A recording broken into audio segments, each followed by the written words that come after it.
Le clairon. Alors ça a duré 2 ans, 2 ans de controverses. Il y a même un vol qui devait partir et qui a été un vol d'avion qui a été bloqué à la dernière minute par la Cour européenne des droits de l'homme et une première loi qui avait été annulée par la Cour suprême britannique. Voilà que finalement le gouvernement britannique est arrivé à son objectif, ce projet de loi qui prévoit d'expulser les demandeurs d'asile entrés illégalement au Royaume-Uni vers le Rwanda. Donc, un projet qui a été adopté dans la nuit du lundi 22 au 23 à Westminster. Je vous propose de voir une vidéo avec l'annonce de Rishi Sunak, traduite par BFM TV. But we are ready. Nous sommes prêts, les plans sont en place et ces avions décolleront quoi qu'il advienne. Les premiers avions décolleront d'ici 10 à 12 semaines. C'est plus long que ce que nous voulions, mais nous avons toujours été très clairs sur le fait que cela prendrait du temps. That processing will take time. Alors, une annonce qui pose beaucoup de questions. La première, celle de la souveraineté des États, du contrôle de leur population et évidemment du rôle du Brexit dans la possibilité de rédiger ce type de loi. Et puis, évidemment, celle des instances internationales qui, elles, ont réagi de manière outrée. L'ONU qui a demandé à Londres de reconsidérer son plan et puis de prendre des mesures pratiques pour lutter contre le flux irrégulier des réfugiés et des migrants sur la base de la coopération internationale. Et puis ensuite, on a aussi le Conseil de l'Europe qui a réagi, puis d'autres. Donc, toutes ces questions, nous nous tournons vers Charles-Henri Gallois pour pouvoir éclairer ces sujets. Bonjour Charles-Henri Gallois. Bonjour Clément Suliakova. Et merci d'être avec nous ce matin. Vous êtes président de Génération Frexit et auteur de Les illusions économiques de l'Union européenne aux éditions Fauve. Alors, beaucoup de sujets finalement dans cette décision, dans cette loi de la Grande-Bretagne. D'abord, considérez-vous que c'est grâce au Brexit que cette loi a pu être prise, grâce ou à cause, hein, on prendra ça comme on voudra, que cette loi pu être prise? Bien sûr, c'est grâce au Brexit pour deux raisons. La première, c'est une raison juridique, c'est-à-dire que le droit de l'Union européenne empêcherait évidemment ce type de mesure pour la simple et bonne raison que vous avez par exemple la directive Retour de 2008 qui empêche, qui érige en principe le non-refoulement, c'est-à-dire qu'on ne peut pas refouler des personnes qui sont arrivées illégalement sur le territoire national, mais ça va encore plus loin, c'est-à-dire que cette directive explique que le retour lors d'une première interpellation doit être volontaire. Et donc, si le retour doit être volontaire, c'est-à-dire que vous n'avez pas le droit en tant qu'État d'arrêter les personnes et de les renvoyer. Vous pouvez éventuellement les arrêter dans un deuxième temps, mais cette même directive, d'ailleurs, qui a amené la fin de délit de séjour irrégulier. On n'a pas le droit d'emprisonner quelqu'un qui est en séjour régulier, à viser notamment de le renvoyer. Donc, d'un point de vue juridique et Ah oui. pratique, on ne pourrait pas le faire. Et d'un point de vue efficacité, évidemment, la France étant membre de l'espace Schengen, c'est la même raison pour laquelle je pense on expulse très peu les EQTF, les fichiers S ou les étrangers délinquants. C'est qu'à quoi bon expulser ces personnes, même si le bon sens impose de le faire, puisque étant membre de l'espace Schengen, il y a l'absence de contrôle aux frontières. Et donc, si vous expulsez quelqu'un vers son pays d'origine, il peut revenir dès le lendemain sans aucun contrôle via l'Espagne, via l'Italie, via la Grèce. Et donc, c'est ça en fait que pose le problème. On sait très bien que dans le cadre de l'Union européenne, il est impossible de lutter sérieusement contre l'immigration illégale et c'est même pire. On voit même que l'Union européenne, par idéologie, finalement, la facilite parce que qu'est-ce qu'on voit là-dedans? Qu'est-ce qui est efficace? On pourrait critiquer des modalités en fait de cet accord avec le Rwanda. Moi, je suis plus favorable à un renvoi direct dans les pays d'origine et si demande d'asile doit y avoir et si elle est justifiée, se faire dans l'ambassade du pays, Mmh. l'ambassade de France du pays d'origine. Et il y a des mesures de rétorsion Et possibles alors, pardon, pour le juste, est-ce faire. que là, pourquoi ils n'ont pas fait ça justement dans ce cas-là? Est-ce que vous comprenez ça? Est-ce qu'ils sont bloqués quand même au niveau législatif ou normatif ou ce sont pour d'autres raisons pratiques? Je pense qu'ils n'ont pas voulu s'embêter avec la négociation des pays d'origine parce qu'une fois que vous avez l'artillerie juridique pour pouvoir le faire, il faut évidemment négocier un laissez-passer avec le pays d'origine. Et le Mmh. Royaume-Uni s'est dit, je ne vais pas m'embêter, j'ai cet accord avec le Rwanda, je les envoie au Rwanda et après, c'est le Rwanda qui va gérer un éventuel renvoi vers les pays d'origine. Mais de toute façon, c'est plus notre problème. Mais il y a des mesures de rétorsion possibles pour le faire. On nous dit parfois en France, c'est impossible. De toute façon, les pays d'origine ne veulent pas les accueillir. Mais la première mesure la plus efficace, on connaît les pays majoritaires en France de l'immigration illégale, vous pouvez bloquer les avoirs des dirigeants de ces pays-là, les avoirs qu'ils ont en France. Beaucoup de ces dirigeants ont des avoirs en France, vous pouvez le faire, c'est très efficace. Dans un deuxième temps, vous pouvez bloquer l'aide au développement, qui est parfois d'ailleurs détournée par les dirigeants de ces pays-là. C'est une deuxième mesure qui est efficace. Dans un troisième temps, vous pouvez geler les visas de ces pays-là. Souvent, ça ferait un coût pour les dirigeants en termes de popularité dans ces pays-là de le faire. Et en dernier recours, parce que c'est le plus injuste, vous pouvez bloquer les transferts de fonds entre les résidents en France de ces pays d'origine vers leur pays d'origine. Et si vous faites ça, croyez-moi, je pense que dès d'ailleurs la première étape, les dirigeants céderont et accepteront de reprendre leurs ressortissants. Alors, pendant longtemps, on s'est dit que le Brexit était, ou le Frexit, on parle du Frexit, mais que ce sont des moyens finalement, et pas des fins en soi, et que Bien ce n'est sûr. pas parce qu'il y a un Brexit que justement on peut régler le problème forcément de l'immigration. Encore faut-il une volonté. Et la Grande-Bretagne en était un premier exemple, puisqu'on n'avait pas forcément noté cette volonté. Comment vous expliquez aujourd'hui que ce gouvernement, qui ne soit pas particulièrement nationaliste, comme aujourd'hui prennent ce sujet par les cornes? Ils ont une pression considérable de nos alliés ex-Brexit Party qui sont maintenant Reform UK. Quand vous regardez les sondages au Royaume-Uni, le Reform UK talonne le Parti conservateur, ce qui est un tremblement de terre au Royaume-Uni parce que ça fait plus de 100 ans qu'on est dans un bipartisme au Royaume-Uni qui ne bouge pas, avec un système électif qui favorise ce bipartisme avec ce qu'ils appellent le winner take all. En fait, c'est celui qui arrive en tête dans la circonscription qui gagne, et donc il y a un réflexe de vote utile massif. Sauf que le Parti conservateur, du fait des trahisons qu'ils ont faites au niveau du Brexit, notamment en matière migratoire, s'est effondré dans les intentions de vote.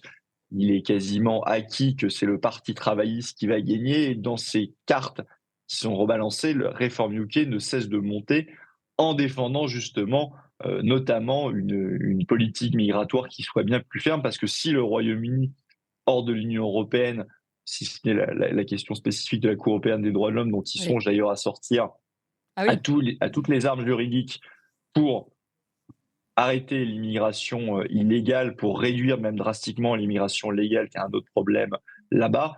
Le Parti conservateur ne l'a pas fait. Reform UK a un programme très clair en matière migratoire et explique justement comment on peut faire pour ce que disait Richie Sunak, qui a repris ce slogan de Reform UK pour Stop the Boats, donc arrêter Oui. les bateaux d'immigrés illégaux qui arrivent au Royaume-Uni. Et il est vrai que le chiffre a beaucoup explosé depuis le Covid. Ah mais en fait, c'est très intéressant parce que, on se dit finalement, cette, coquille, ce moyen qu'est le Brexit, presque entraîne vers une forme de réalisme, ou de prise de conscience, des réalités politiques au moins. Heu, Puisque vous avez l'air de l'expliquer, maintenant, avec la pression, politique derrière, finalement Rishi Sunak était obligé de s'orienter vers ces politiques-là. Ce qui n'est pas forcément le cas, dans nos gouvernements, en France et dans le reste de l'Europe aujourd'hui, puisqu'il y a comme une forme de, comment dire, de tissu de protection de leurs idéologies avec Bruxelles, qui fait que toute volonté, par exemple, de limiter le flux migratoire est censurée ou limitée. C'est même pire que ça, puisqu'on voit bien que l'Union européenne, non seulement empêche de lutter contre l'immigration illégale, empêche aussi d'ailleurs, pour ce qui est de l'immigration légale, le principal pourvoyeur, c'est le regroupement familial. Il y a une directive de l'Union européenne qui le grave dans le marbre, donc on ne peut pas réduire drastiquement l'immigration légale dans le cadre de l'Union européenne, mais ça va au-delà, parce que l'Union européenne appelle à plus d'immigration. Vous avez les commissaires européens de ces sujets-là, qui nous explique qu'il va falloir faire venir 4 millions de personnes d'ici les prochaines années. Et la logique de l'Union européenne, c'est quoi? Parce qu'on voit très bien qu'avec cette affaire du Rwanda, le Royaume-Uni, c'est un signal formidable envoyé, c'est-à-dire ne venez pas parce que vous avez été expulsé directement là-bas, donc ça ne sert à rien de venir. Donc évidemment que ça, c'est dissuasif. Dans le cadre de l'Union européenne, et notamment le pacte des migrations qui vient d'être voté, c'est l'inverse. On vous dit, venez et on va répartir les migrants entre les différents pays. D'ailleurs, si vous ne Mmh. prenez pas les migrants en question, vous allez avoir une amende de 20 000 euros par tête de PIB. J'ai calculé pour la France, ça c'est à peu près du 2 milliards d'euros par an, ce qui est une somme toute assez importante dans la période économique actuelle. Oui. Et donc le message est évidemment inverse en fait. Le message c'est venez et de toute façon on va répartir. Donc c'est un message d'appel d'air qui va au contraire favoriser l'immigration illégale et d'ailleurs entre nous soit dit qui va favoriser les traversées en Méditerranée et donc les drames et les morts qu'il y a derrière parce que l'humanité c'est tout l'inverse, c'est avec un message ferme de dire qu'il ne faut pas venir, que vous allez limiter les traversées et que vous allez limiter le nombre de morts. Dans l'Union européenne, c'est l'inverse. Mm. Il y a le feu vert qui est envoyé. Vous avez les ONG qui font office de taxis de migrants, qui vont chercher les migrants auprès des côtes africaines et qui les ramènent Oui. dans l'Union européenne. Donc on est plus dans une sorte d'immigration illégale qui est finalement favorisée et qui Encouragé, est oui. rationalisée et voulue. Et ça va d'ailleurs dans le cadre du droit d'asile qui a été complètement dévoyé depuis des années. Je veux dire, le droit d'asile, maintenant, c'est une filière à part entière d'immigration illégale. Si vous prenez les chiffres, en 1973, il n'y avait que 1600 demandeurs d'asile et au total sur le territoire, vous aviez à peu près 100 000 personnes. C'est passé dans les années 1980, ça a été multiplié par 10, on est passé à plus de 10, on est passé à 20 000 personnes. Entre 2000 et 2012, on était encore à 40 000 personnes par an, ce qui est déjà très important. Mais si vous prenez les chiffres de 2022, c'est 156 000 personnes.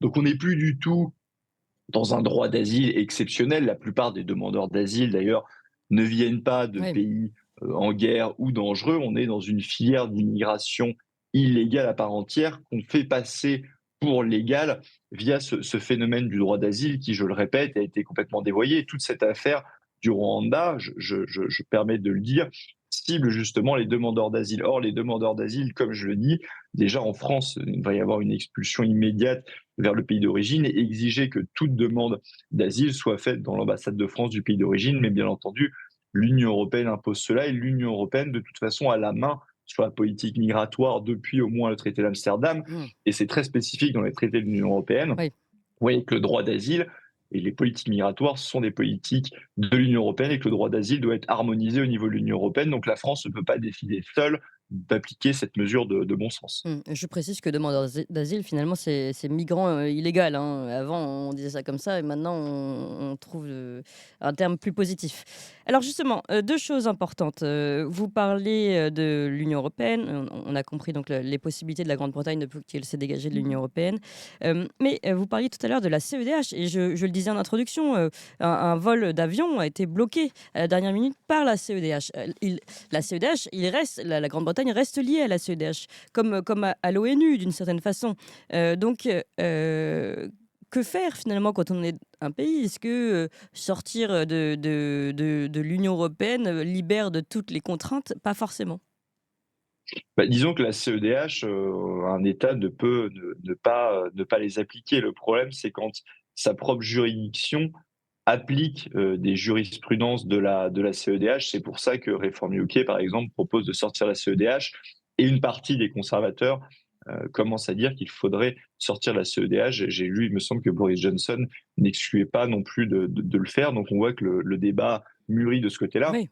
Quand on est membre de l'Union européenne, c'est beaucoup plus délicat parce que dans les traités de l'Union européenne, il est inscrit la référence à la CEDH, qu'on n'est pas seulement entravé par la juridiction nationale, mais que ça peut remonter au niveau de l'Union européenne et de la Cour de justice de l'Union européenne, qui, elle, va évidemment appliquer les jurisprudences de la CEDH. Donc on voit bien que les barrières juridiques dans le cadre de l'Union européenne sont bien plus importantes qu'au Royaume-Uni. Le Royaume-Uni a changé légèrement sa loi justement pour que sa Cour suprême ne puisse pas appliquer les préceptes de la CEDH. On va voir par les faits d'ici 10 à 12 semaines s'il n'y aura pas d'entrave.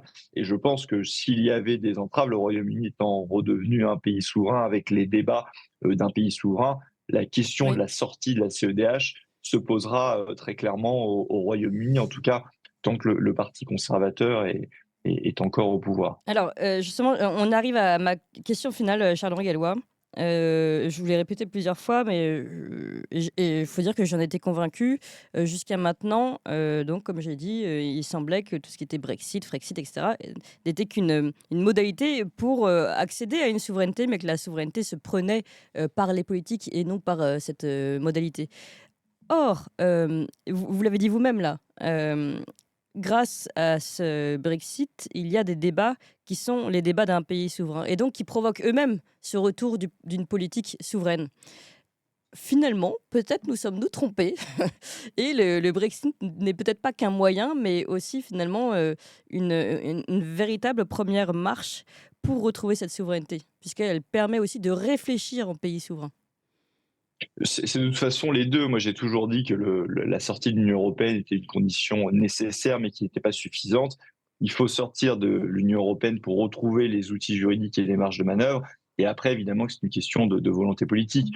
Si vous sortez de l'Union européenne, mais vous avez Emmanuel Macron président de la République, la politique menée va être peu ou prou la même parce qu'elle va de pair avec son idéologie à peu de choses près, parce qu'il essaye de lutter maintenant sur le nucléaire, il ne le faisait pas avant, mais à Mmh. peu de choses près, ça serait la même politique. Donc ça, c'est une question essentielle et c'est d'ailleurs, ça reste en fait pour moi un moyen et c'est pourquoi, je ne vous l'avais pas noté dans l'introduction, peut-être que vous ne l'avez pas vu passer, mais Génération Frexit a changé de nom récemment et est devenu Reprenons le contrôle parce que on veut justement expliquer à nos concitoyens que pour reprendre le contrôle de la question énergétique, reprendre le contrôle en matière industrielle, en matière de pouvoir d'achat, en matière migratoire, en matière de sécurité, qu'il faudra de toute façon finir par un référendum sur l'appartenance à l'Union européenne, mais on veut d'abord expliquer nos solutions de bon sens, expliquer ce qu'il faudrait faire également d'ailleurs en matière agricole, et finalement amener Mmh. cette question du référendum sur l'appartenance à Oui. l'Union européenne comme une solution et comme la clé qui permettra de le faire, mais c'est pas une fin en soi. Je pense qu'il faut amener un programme très sérieux. Et pour ce qui est d'ailleurs de la question migratoire et de la question énergétique, vous avez eu l'amabilité aussi de citer mon premier ouvrage, Les illusions économiques de l'Union européenne. Je détaille tout ça dans mon deuxième ouvrage qui est Énergie et nos grands défis du 21e siècle, énergie et migration. Et je parle Tout à justement fait. en détail de la question migratoire, de ce qu'il faudrait faire et des obstacles de l'Union européenne pour reprendre le contrôle de l'immigration. Vous avez bien fait de rappeler, pardonnez-moi, le deuxième titre de votre livre, pour lequel on aimerait beaucoup vous inviter, mais on a du mal à vous avoir tôt le matin. Oh non, justement, un petit peu plus tard à l'heure du livre, mais on y arrivera, Charles-Henri Gallois. Merci beaucoup. En tout cas, on aurait pu parler encore des Merci heures. à C'est un vous. sujet passionnant, en effet, qui fait beaucoup réfléchir, nous, hein, côté français. Merci, je rappelle donc président de Reprenons le contrôle. Vous avez bien fait aussi de me corriger. Merci.